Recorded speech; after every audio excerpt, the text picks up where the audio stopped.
The Creative Music Intensive gathers a lot of musicians together who normally probably wouldn't be associated with each other because of geography and sometimes because of musical style. It's an opportunity for the masters of various different styles of music, mainly improvised forms, but also coming from highly structured backgrounds as well, to share very specific musical ideas and also much broader philosophies with up-and-coming young musicians. We've gathered these faculty from around the world. Il Dong is a pansori singer from Korea.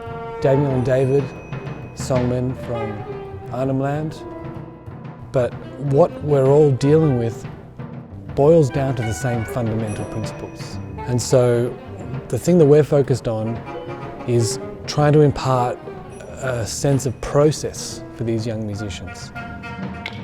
What it's like to be in the company of Daniel, David and Il Dong in a musical setting is I feel extremely vulnerable in their presence. I feel that they're asking me to be present, to listen. They really ask you to dig in and listen deep, and that space is where the song will come.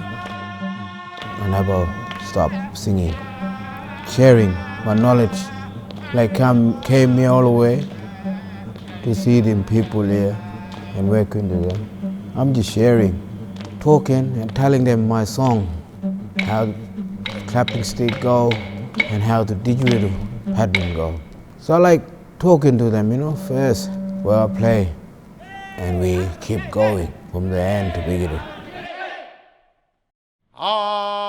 Just listening to Il Dong and listening and watching Daniel and David and watching the way that they connect to rhythm in particular, to their bodies, the awareness they have of the meaning of music in their lives is all, it's incredibly profound when you've learnt music in this almost mathematical, mechanical fashion. I want people to go away with a sense that they can actually engage with other cultures without being afraid of stepping on toes if they begin with good relationships. And I think all the participants are really learning that music can be about a conversation. Music can be about two people sitting down together and relating through sound.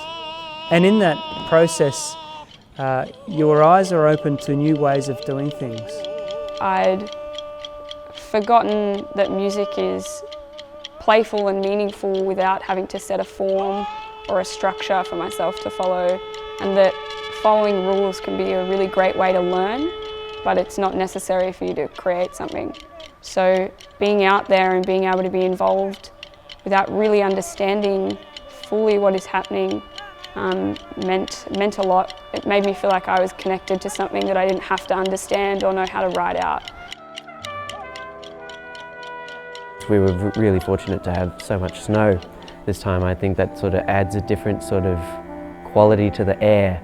And so, everybody got off the bus and there was this sort of magic. It was really beautiful, actually.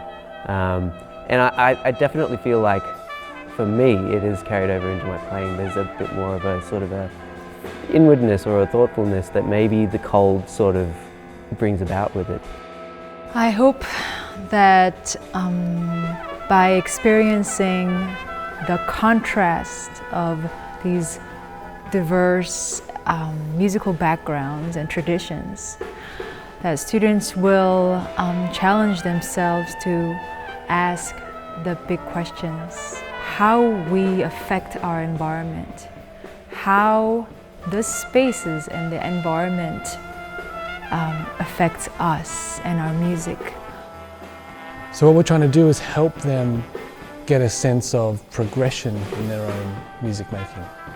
Give them a way to understand what it means to move from one step to the next, while keeping a connection with fundamental principles.